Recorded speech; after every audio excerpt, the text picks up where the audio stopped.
Renungan Pagi, Yesus Nama di Atas Segala Nama oleh Ellen G. White, 14 Februari 2024. Mari kita berdoa. Bapa kami yang di sorga, Allah pencipta langit dan bumi, laut dan segala isinya, Allah yang maha besar, maha kuasa, sumber segalanya, yang kami sembah selalu melalui anak-Mu yang tunggal, Yesus Kristus. Terpujilah Yesus, anak Allah yang maha tinggi, yang adalah kebangkitan dan hidup bagi kami. Pada pagi hari ini kami bersyukur boleh bangun dan berbakti, dan sebagaimana membaca dan mendengarkan nasihat firman-Mu, kiranya ini menjadi sukacita bagi kami semua, sebab Yesuslah yang menjadi jaminan kehidupan kekal bagi kami. Beserta kami sepanjang perbaktian ini, kehendak-Mu yang jadi. Ampun kami akan dosa dan salah, karena kami berdoa hanya dalam nama anak Allah yang tunggal, Yesus Kristus, yang adalah Tuhan dan Juru Selamat kami. Amin. Renungan hari ini akan dibacakan oleh Saudara Stephen Ayorbaba. Kepada Saudara Stephen, kami persilahkan. Selamat pagi. Judul renungan kita pada pagi hari ini adalah Kebangkitan dan Hidup, Rabu 14 Februari 2024.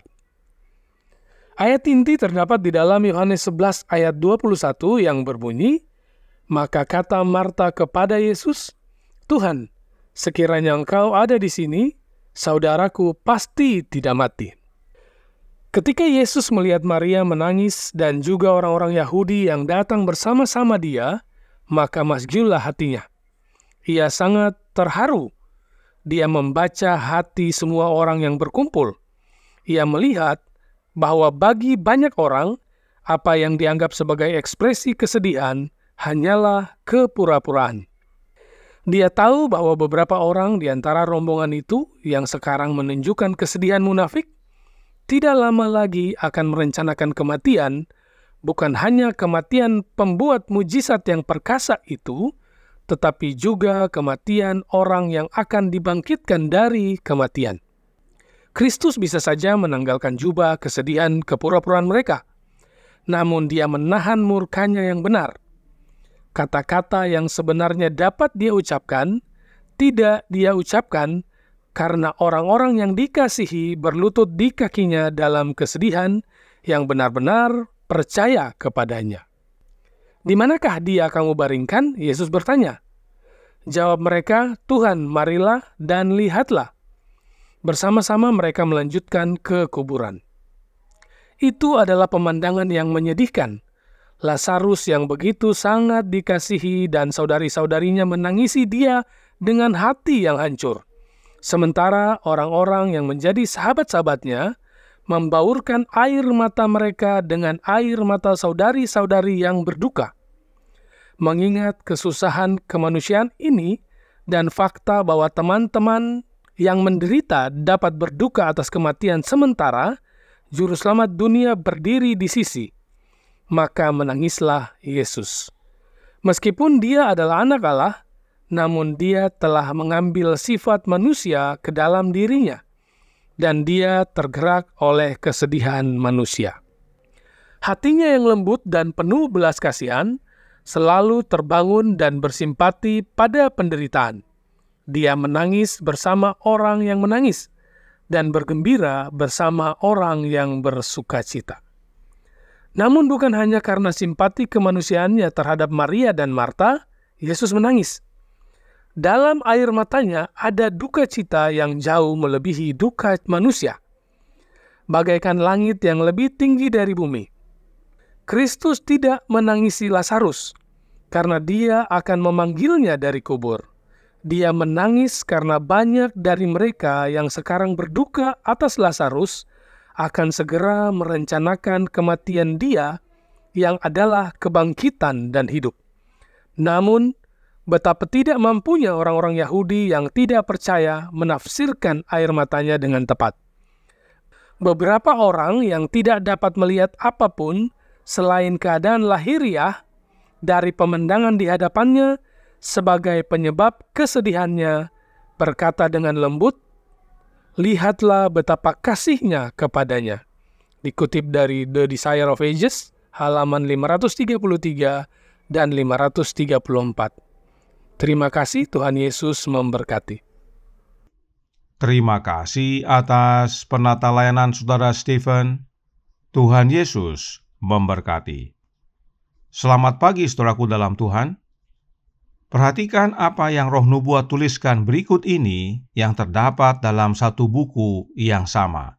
Yang pertama kita baca, The Desire of Ages, bab 1, halaman 21, paragraf 2. Demikianlah di istana sorga dalam pelayanannya kepada semua makhluk, melalui Anak yang kekasih, hidup Bapa mengalir kepada semuanya. Melalui Anak, hidup tersebut kembali pula dalam rupa puji-pujian dan pelayanan gembira, gelombang kasih yang meluap-luap kepada sumber besar dari semuanya. Roh Nubuat berkata bahwa hidup Bapa mengalir kepada semuanya melalui Anaknya. Artinya, di dalam Kristus ada hidupnya Bapa.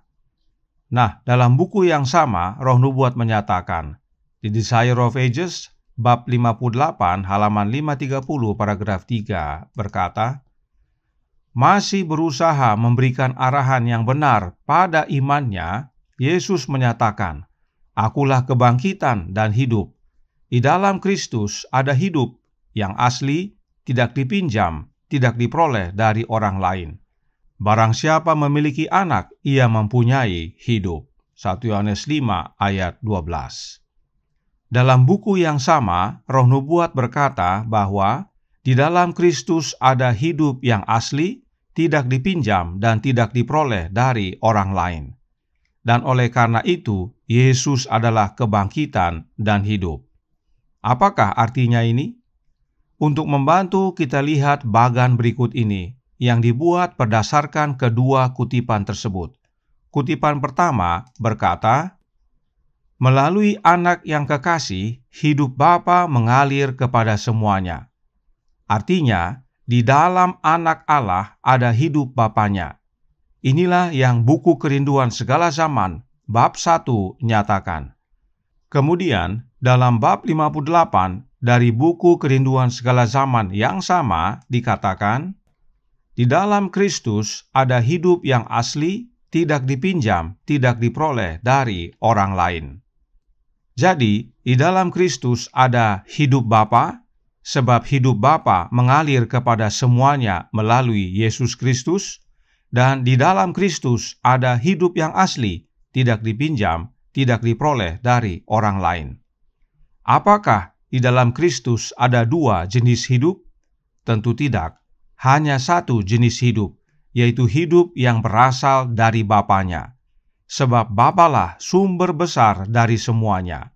Karenanya, hidup Bapa adalah sama dengan hidup yang asli, tidak dipinjam, dan tidak diperoleh dari orang lain. Sebab hidup inilah yang mengalir melalui Yesus dan di dalam Yesus. Dan melalui Yesus mengalir kepada semuanya. Karenanya, saudaraku dalam Tuhan, saat dikatakan di dalam Kristus adalah hidup yang asli, tidak dipinjam, tidak diperoleh dari orang lain, hal itu adalah bukti bahwa hidup Bapa ada di dalam Yesus. Sebab itulah hidup Bapa yang mengalir melalui Anaknya. Inilah dasarnya Yesus disebut kebangkitan dan hidup. Karenanya, saudaraku dalam Tuhan, buku Kerinduan Segala Zaman sama sekali tidak mengajarkan Trinitas, sebagaimana yang dituduhkan oleh para ahli teologi dalam gereja Advent yang sekarang ini. Itu sebabnya buku Amsal dan surat Yohanes berkata, Amsal 8 ayat 35 berbunyi, karena siapa mendapatkan aku, mendapatkan hidup, dan Tuhan berkenan akan dia. Kemudian 1 Yohanes 5 ayat 12 berkata, barang siapa memiliki anak, ia memiliki hidup. Barang siapa tidak memiliki anak, ia tidak memiliki hidup. Hikmat dalam Amsal 8, sebagaimana yang Alkitab dan Roh Nubuat telah nyatakan, adalah Yesus Kristus, Anak Allah. Karenanya Amsal berkata, siapa yang mendapatkan anak Allah mendapatkan hidup. Itu sebabnya Yohanes menyatakan yang serupa, yaitu siapa memiliki anak memiliki hidup. Makna mendapatkan adalah memiliki, sebab yang didapatkanlah yang dimiliki. Inilah kebenaran Alkitab dan Roh Nubuat tentang Yesus yang adalah anak Allah yang Bapa peranakan, dan itulah dasar keilahiannya. Yesus ilahi adalah karena dia lahir atau keluar dari yang ilahi, dan bahwa dialah kebangkitan dan hidup, sebab hidup Bapa mengalir melalui Yesus dan di dalam Yesus. Bahkan segala kuasa telah Bapa berikan kepada anaknya, termasuk kuasa untuk memberikan hidup kepada semuanya. Ingat kembali kutipan berikut ini dalam Selected Messages, buku pertama, halaman 249, paragraf 3. Kristus diberi kuasa untuk memberikan kehidupan kepada semua makhluk. Siapakah yang memberikan kuasa kepada Yesus? Bapanya. Kenapa? Karena Yesus adalah anaknya Bapa yang keluar dari Bapa, yang diperanakkan Bapa. Yesuslah anak yang Bapa kasihi, kepadanya lah Bapa berkenan. Alamiahnya Yesus sama dengan alamiah Bapa, dan hidup yang di dalam Yesus adalah hidup yang dia terima dari Bapanya.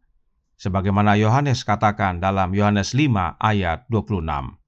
Karenanya penting sekali untuk percaya di dalam Yesus Kristus, anak Allah yang Bapa peranakkan, sebab dialah kebangkitan dan hidup bagi kita. Tuhan memberkati, saya bawa dalam nama Yesus. Amin. Mari kita berdoa.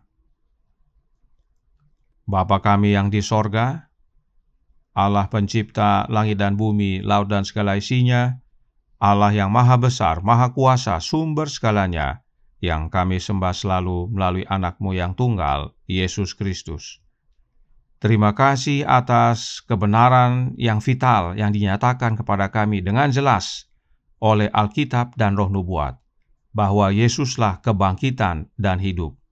Dan itu bukan karena dia muncul bersamaan dengan Bapa di masa kekekalan, tetapi karena dia adalah anak yang Bapa peranakan, yang keluar dari Bapa. Itu sebabnya hidup Bapa mengalir kepada kami semua melalui anaknya. Dan karena hidup Bapa mengalir melalui Kristus, maka di dalam Kristus ada hidupnya Bapa, yaitu hidup yang asli, tidak dipinjam, tidak diperoleh dari orang lain. Dan hidup ini dapat menjadi bagian kami bila mana kami menerima Kristus dalam hidup kami. Karenanya tolong kami ya Bapa, curahkan roh anak-Mu dalam hati ini, dan kiranya kami semua mau membuka hati kami agar Kristus masuk dan hadir dalam hidup ini. Sebab itulah wujud kami menerima kehidupan Kristus, yang adalah kebangkitan dan hidup bagi kami. Beserta kami sepanjang hari ini kehendak-Mu yang jadi, ampun kami akan dosa dan salah, karena kami berdoa hanya dalam nama anak Allah yang tunggal, Yesus Kristus, yang adalah Tuhan dan Juru Selamat kami. Amin.